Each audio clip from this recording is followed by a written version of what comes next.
السلام عليكم. بسم الله الرحمن الرحيم، والصلاة والسلام على أشرف المرسلين سيدنا محمد. النهاردة يا جماعة إن شاء الله هنعمل مع بعض قسم البرايسنج. قسم سهل جدا وبسيط وما فيهوش أي مشكلة خالص. القسم بتاعنا ماشي مع الجريد مش فول سكرين، فمحتاج طبعا كونتينر بيستخدم الكومبوننت بتاع الهيدنج، فادي وفرنا على نفسنا شوية وقت. البلانز بتاعتنا كلها شبه بعض بس ما عدا الأرقام، يعني بوكس واحد بس اللي هنتعب فيه والباقيين كلهم زي بعض. خلينا نخش في الموضوع على طول ونبدأ نعمل القسم بتاعنا. هقول له ستارت برايسنج بالشكل ده واند برايسنج، وادي القسم بتاعنا هنسميه برايسنج. جوه البرايسنج هيكون عندنا كونتينر هيشيل المحتوى بتاعنا كله.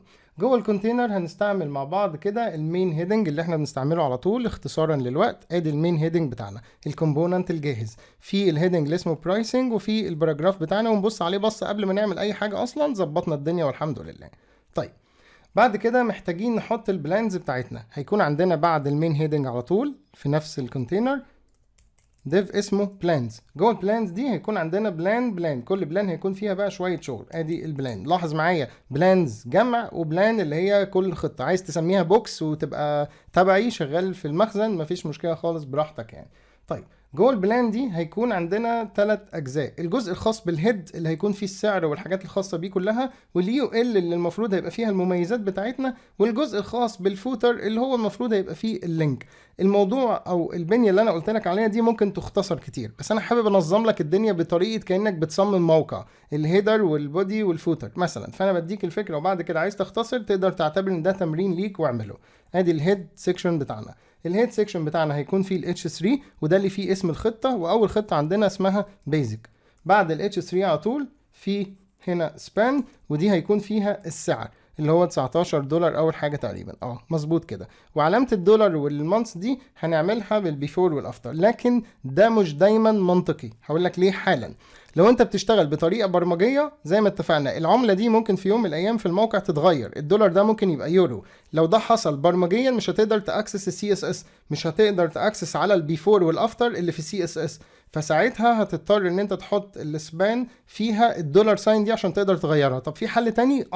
في حل تاني، ان انت برمجيا تغير الكلاس بتاع العنصر من دولار ليورو، وبناء عليه في سي اس اس الدولار دي هتظهر لك دولار في البيفور، واليورو هتظهر لك في البيفور يورو. انا اديت لك كل الطرق عشان تكون عارف الفكره بتتعمل ازاي.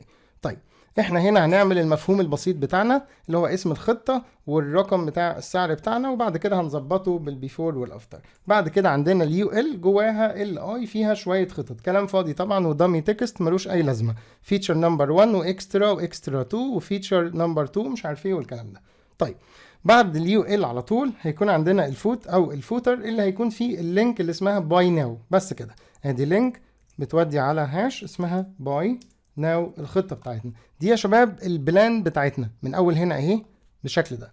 البلان بتاعتنا دي المفروض ان احنا هنكررها 3 مرات تاني عشان نحط الخطط بتاعتنا كلها. خلينا نكسب وقت ونوقف الفيديو عشان خاطر نعمل البلانز بتاعتنا كلها. كل الموضوع مجرد تغيير ارقام ليس الا. وادي يا شباب البلان بتاعتنا كلها. الاولى البلان التانية بريميوم 29، برو 39، وبلاتينوم 49. كده احنا خلصنا الحمد لله البلانز بتاعتنا كلها. والمفروض بره البلانز هيبقى فيه عندنا حاجة تانية اعتقد. تمام مظبوط، في بره البلان كونتاكت اس وزرار اللي هو المفروض بيعمل كونتاكت. طيب خلينا دلوقتي دي البلانز بتاعتنا وبره الجزء الخاص. بصوا كده معايا احنا فين دلوقتي عشان تبقوا عارفين. احنا في البلانز اهو. بره البلانز بتاعتنا هنبدأ نحط الباراجراف. ممكن نديله مثلا كلاس اسمه كونتاكت تكست مثلا، it's up to you يعني، وتكتب فيه contact us if you have a special request. ادي الباراجراف بتاعنا. بعد كده عندنا ال A ممكن نديلها contact link مثلا، ده هيكون مكتوب فيه contact us، وده هيكون اللينك بتاعتنا اللي تحت الباراجراف. كده يا شباب الحمد لله البنية بتاعت ال HTML بتاعتنا done. مبقاش عندنا حاجة تاني، زي العسل كله تمام وزي الفل. وهنبدأ مع بعض عشان ننسق ب CSS. هندخل على طول على ال CSS ونقول له start pricing و end pricing بالشكل ده. وادي الكلاس بتاع البرايسنج نفسه، وهنبدأ نديله التنسيقات اللي بنديها لجميع الأقسام بتاعتنا، البادنج من فوق ومن تحت بالشكل ده. ونكمل مع بعض. ما عندناش هنا باك جراوند، لا ما عندناش أي حاجة من الحاجات دي، كله تمام. وما عندناش باك جراوند، ما عندناش الكلام ده كله. عندنا البلانز، عندنا البلان اللي جوه البلانز اللي هو البوكس بتاع الناس اللي زي اللي شغاله في المخزن، ادي البلان، وعندنا جوه البلان هيد والاتش 3 بتاعت الهيد والكلام ده كله. بس واحده واحده عليا قبل ما نعمل القصه دي نبدا نقسم التقسيمه بتاعتنا. انا سامع واحد اسمه علي قاعد اهو، ولو انت موجود يا علي اكتب في التعليقات، عمال تقول لي انت ما استخدمتش الجريد، ما تخلينا بقى نستخدم الجريد عشان كده حرام، عمالين كل شويه نستخدم فليكس. اقول لك عينيا حاضر. ديسبلاي جريد، ادي الجريد بتاعنا. شوف مش عايز يتكتب صح عشان هو مش عايزنا نستخدمه.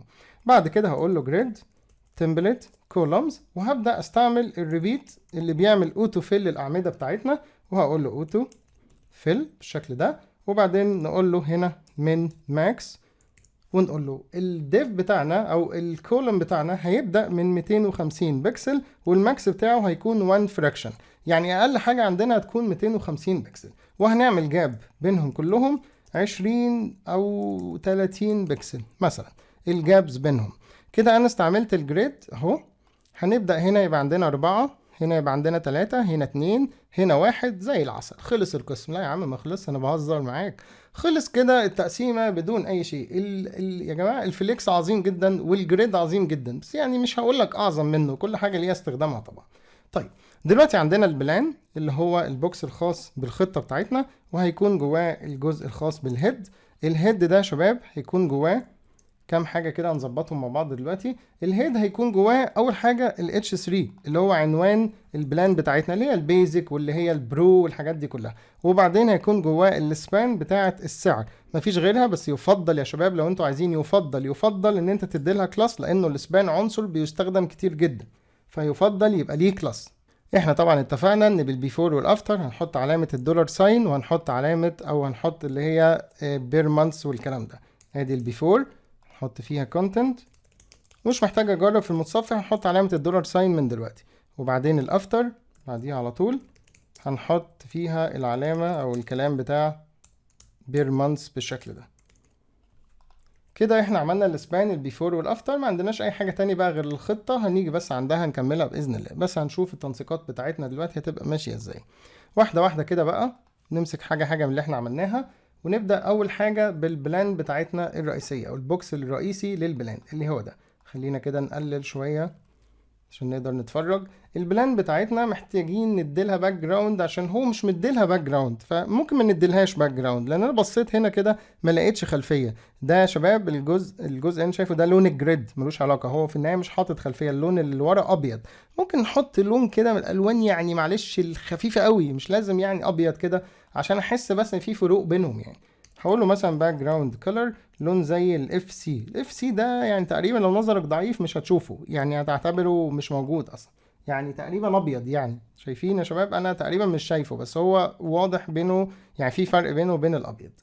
طيب الاف سي بتاعنا او الاف اي دوت، وهنقول له تكست الاين سنتر عشان نوسط الكلام، لان الكلام بتاعنا كله موسط. وده بالنسبه للبلان. البلان ما فيهوش حاجه تاني تقريبا هنعملها، هنشوف مع بعض دلوقتي. الجزء الخاص بالهيد محتاجين نديله بادنج، والبوردر اللي فوق واللي تحت زي التصميم كده، بوردر فوق وبوردر تحت وبادنج. طيب هنيجي عند الهيد اللي جوه البلان، ونقول له ان احنا محتاجين بادنج مثلا 40 بكسل من فوق و20 بكسل من على اليمين والشمال. وهنقول له بوردر توب 1 بكسل سوليد، وبعدين الفار اللون الرئيسي بتاعنا المين كلر. ده بالنسبة للبوردر اللي فوق، والبوردر اللي تحت نفس القصة. هنيجي هنا كده في الهيد ونقول له بوردر توب وبوردر بوتوم بالشكل ده. كده عملنا الاتنين مع بعض، وفاضل ان احنا ندخل على اسم الخطة بتاعتنا اللي هي ال H3 ده. اسم الخطة بتاعتنا هو مش عامله بولد، فهنقول له font weight normal، دي اول حاجة. بعد كده هنقول له margin bottom 30 او 20 بكسل على حسب ما انت شايف في التصميم، ممكن نقول له يعني 20 ظريف كويس. بعد كده محتاجين ان احنا نديله text transform upper case بالشكل ده. ده اسم الخطة بتاعتنا، دي الحاجات اللي في الخطة، مش محتاجين اي حاجة تاني فيها. نيجي عند السبان اللي فيها السعر، المفروض هنزود الفونت بتاعها كتير جدا. طبعا يعني انا حابب اقول لك حاجة هنا مهمة جدا كبنية، يعني انه انت هنا عملت سبان واديتها تقريبا نفس خواص الهيدنج، ودي ما بتبقاش حاجة ظريفة بالشكل ده. لكن يعني منطقيا يعني ده مش مقال، ده بلان كده وفي اسعار، فما فيش مشكلة لو يعني استثنينا الطريقة الصحيحة، لان احنا المفروض نسيب الهيدنج هو اكبر حاجة ودي اللي تكون سبان، فما فيش مشكلة خالص يعني نستثني الموضوع ده عشان ده مش مقال زي ما اتفقنا. نيجي دلوقتي عند الجزء الخاص بالسبان اللي هو المفروض فيه السعر بتاعنا. السبان بتاعنا هنكبر الخط بتاعه شوية، فونت سايز مثلا 50 بكسل، ممكن نخليها 60. خلي بالك احنا هنصغر الدولار والحاجات دي، احنا محتاجين بس الرقم هو اللي يكون كبير. والفونت ويت ممكن نخليه بولد او نقلل شوية البولد نخليه 600 مثلا. تقولي 600 والبولد اصلا هو دلوقتي 1. خلينا نجرب فونت ويت هنا بولد ودي 600. طبعا عشان احنا ما اخترناش الاوزان، يعني ما اخترناش الاوزان بتاعتنا كلها، فمش هتلاقي فروق بينهم، فهنسيب البولد العادية بتاعتنا. كده بقى عندنا الفونت ويت بولد، وهنقول له بوزيشن ريلاتيف عشان هنوزع العناصر بتاعت الدولار ساين والحاجات دي بالبوزيشن ابسولوت. وممكن ما توزعهاش بالابسولوت على فكرة عادي، وتوزعها بطريقة عادية في مكانها برضو مفيش مشكلة. كل الطرق متاحة، انا بس حبيت اوريك الطريقة ليس الا. طيب نيجي بعد كده للبيفور اللي هو الدولار ساين بتاعتنا. هنقلل طبعا الخط بتاعها جدا، ممكن نخليه مثلا 20. ادي الفونت سايز 20 بكسل بالشكل ده، تمام. بعد كده محتاجين نقول له position relative top -30 -40، طلعها فوق خالص بالشكل ده. ونقول له margin right مثلا 15 بكسل بالشكل ده. طيب عظيم جدا الكلام ده، بس الدولار ساين صغيرة جدا، ممكن نخليها 25. وممكن نخليها font weight normal عشان مش عايزينها bold زيه زي السعر الرئيسي. يبقى كده عملنا البيفور والحمد لله. هندخل على الافتر اللي هي المفروض بير مانث، مكتوب فيها طبعا بير مانث اوتوماتيك. هقول له مثلا الفونت سايز 20 او نخليها قد الدولار ساين لو عايزين براحتنا 25 مفيش مشكلة. وبرضه هقول له بوزيشن ريلاتيف ورايت -20 مثلا عشان تبعد عنها، او يعني نقربها سنة كده -15. حلو بالشكل ده. وبكده ما بقيناش محتاجين البوزيشن اللي احنا عاملينها للسبان، لان انا وزعتهم بالبوزيشن العادي. فممكن نيجي هنا ونلغي البوزيشن ريلاتيف دي، مش عايزينها في الاسبان الرئيسية بالشكل ده. طيب كده تمام الحمد لله، عملنا المطلوب وكله تمام التمام. مش عايزين نطول وقت الفيديو اكتر من كده، هنكمل مع بعض ان شاء الله في الفيديو الجاي. يا رب يا جماعة الدرس يكون بسيط وسهل وعجبكم، اشوفكم ان شاء الله في الدرس الجاي، والسلام عليكم.